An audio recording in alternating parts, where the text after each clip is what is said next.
Good morning, good afternoon, good evening to East Central Missouri and the world, and welcome to the James Strong Show podcast, podcast number 149. Thank you for joining us. Thank you for making us a part of your day. I appreciate it. This podcast was recorded on the morning of Saturday, November the 23rd, from the James Strong Studio in western St. Charles County. Lots of material to cover on today's podcast, folks. A whole lot of material. So we got a couple features that come up first, and then my essay. My essay is going to be an interesting one that's a little different than some of them I've done in the past. And it has to do with the business of pop music, the business of rock and roll, not the rock and roll music per se, but the business of pop music, the business of rock and roll, the very, very boring business of pop music and rock and roll. That's right, I said boring. But you'll know what I'm talking about when I start my essay.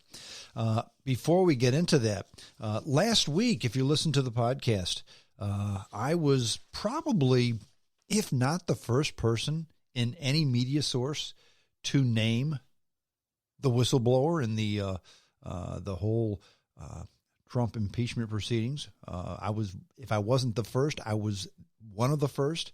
I let it be known that his name was Eric Ciaramella, and I talked about that. Now others have. It's finally out, but I kind of got it to you first. I'm going to do another first to start off the podcast, and I am going to be the first one to officially say that Michael Bloomberg is running for president. Now, you may think, well, Strong, we've already heard this. No, you haven't heard this. You've heard that he's thinking about it. He may want to do it. He's definitely not going to run in the first primaries in Iowa and South Carolina, etc. You've heard what he's not going to do. You heard what he might be doing. I'm going to tell you that he absolutely, positively is running for president of the United States, and I'll tell you why. Michael Bloomberg bought $31.5 million in ads that will run between November 25th and December the 3rd. 1 week. That's a new record. No politician ever in the history of the United States has bought that much time for a week ever. That breaks the old record from back in 2012 when Barack Obama bought $25 million worth of time in a week. That was in 2012. Bloomberg is buying $31.5 million in time. That's just going to span 7 days. He will also, and he's written that check. Okay, so that's done. He's also committed to spending an additional $100 million on anti-Trump ads alone. And he's going to spend $20 million of voter registration drives in swing states. This is money out of his own pocket, folks, because people are saying, well, he's probably not going to run because he doesn't have a formal campaign set up. Who cares? He's taking almost $200 million out of his pocket. He's written the check for $31.5 million out of his own pocket. Now, Michael Bloomberg is worth over $50 billion, okay? So this is just a rounding error to him, but still, it's a lot of money. I've said it before, and I'll say it again. Follow the money. Bloomberg has written the check. Bloomberg is definitely running for the presidency. Now, I've said it before, and I'll say it again. The Democrats hate Donald Trump, primarily because of the success he's had. For example, the Squad, okay? They're a bunch of name-calling potty mouths who mimic Donald Trump's M.O. Now the Dems have their own billionaire candidate. Nifty. And by the way, I'm glad Bloomberg is running, and I'll tell you why. While it's still early and he hasn't, came out with a platform yet, I could support Michael Bloomberg for president. He's a centrist. He gets along well with others. And he did an outstanding job running New York City. So you heard it here first. He's running. Take that to the bank. The latest, I shouldn't say the latest trend, but one of the trends we have now in the whole demise of the newspapers, the newspaper in the hard form, that's actually a paper that they throw in your yard or you buy at the grocery store. is they want you to pay to play. Now, you've always had to pay for newspapers, but now they want you to pay for the material that you read on the internet. And actually, I see where they're coming from, but everybody wants you to pay. And I've always resisted it until now. I will tell you that about a month and a half ago, I pulled out the checkbook, and I now write a monthly check to the Wall Street Journal to read articles. It's a good publication. I figured I'm going to go ahead and pay to read it.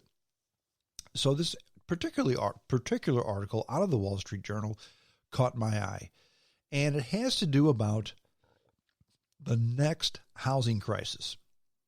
And they say the next housing crisis in this country is going to be in Florida, Arizona, and the Rust Belt. That's what they like to call the Midwest, okay? The Rust Belt. Isn't that sexy? But boomers live there. Lots of boomers live in Arizona and Florida because they're retired there, okay? And lots of boomers still live in the Midwest, in the Rust Belt, okay? But what this article is saying is when they die, when the boomers die or go into assisted living, there will be a glut of homes on the market. And the Gen Xers and the millennials, they don't want to live in those places. They don't want to live in Arizona. They don't want to live in Florida unless it's right on the beach. And most retirement communities in Florida are not on the beach. They're inland because they're cheaper. New York City, San Francisco, Los Angeles, Chicago, on the coasts and in big cities. That's where Gen Xers and that's where millennials like to live. Now, right now, when us boomers die or go into assisted living, those vacant homes will exceed new construction. And because no one wants to live there, that's going to be a problem, according to the article. Now, I'm going to play the old man here and ask a question. And I'm asking a question, not making a statement, because I really do not truly know the answer, okay? Now, the number one complaint that I hear from Gen Xers and the number one complaint I hear from millennials is about money. Funny how this generation doesn't like to talk about money, but their biggest problem is money. So the more things change, the more they stay the same, don't they? Seems that way. But they have too much student loan debt. They can't find a good job because us baby boomers, we won't step aside and retire or die. Real estate is too expensive. Okay. Now those are statements. Now here's a question. Pardon me. If money really is the problem, wouldn't you want to refocus your goals and consider buying up one of these cheaper houses? Okay? Think about that. Why?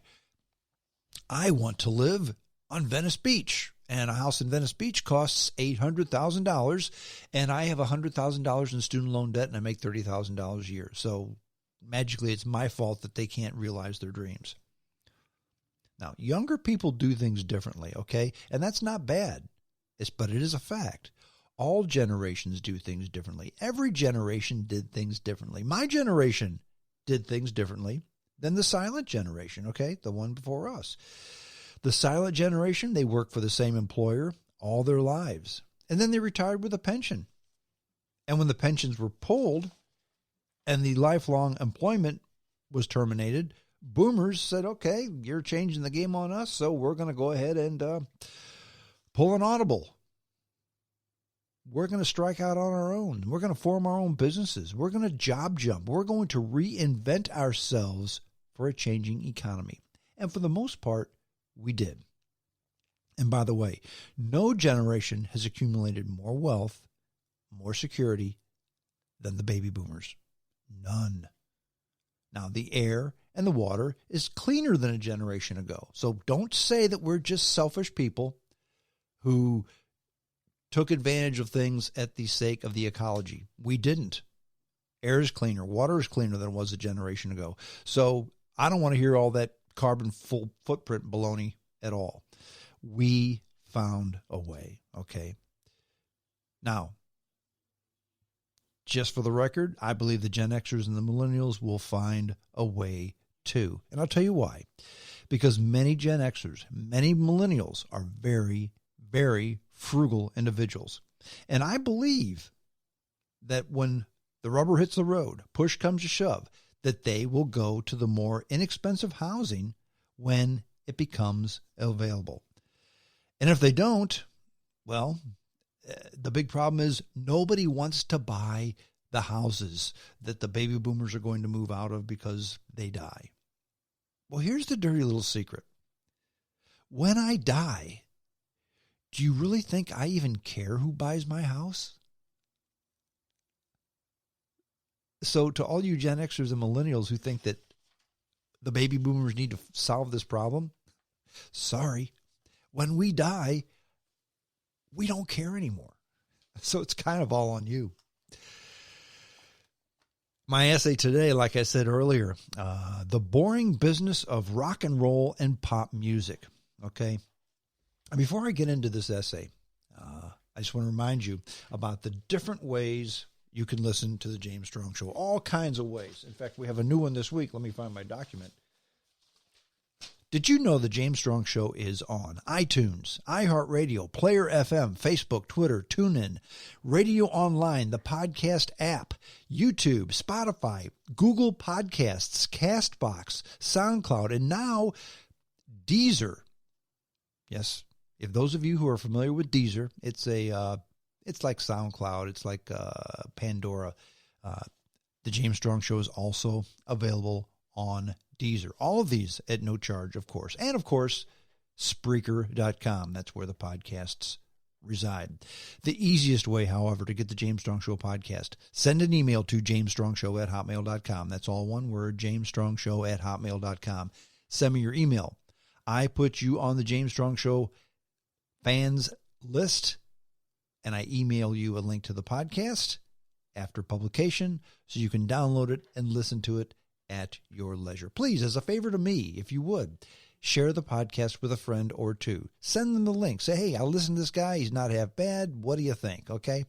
And in advance, I will tell you for that service, thank you very much. The boring business of rock and roll and pop music. Okay. I spent a lot of time in the car this week, the latter part of the week. I drove across Missouri and Kansas, and I got a chance to listen to a lot of podcasts. The car that I have has Apple Play. And by the way, if you don't have a car that has Apple Play or Google Play, same thing for Android, man, it's wonderful. Let me go off on a tangent before I start on this podcast. If you've got a car with high tech, the biggest problem with high tech is, especially the navigation or the music playing or whatever, is none of it's the same. It's all quirky. It's all goofy. You've got to update it, and it's never the way you want it. All new cars have Google Play and Apple Play now. And basically what it does, you plug it into the car, and it mimics your phone. So what you're used to doing on your phone, you now do it on your car. You don't have to remember anything. You don't have to have stupid procedures you go through to get stuff. I love my Jaguar XE. I love that car. But the electronics, the phone, the navigation, it's stupid. And that's being kind, okay? If the car had Apple Play, I'd plug in the phone and I'd be there.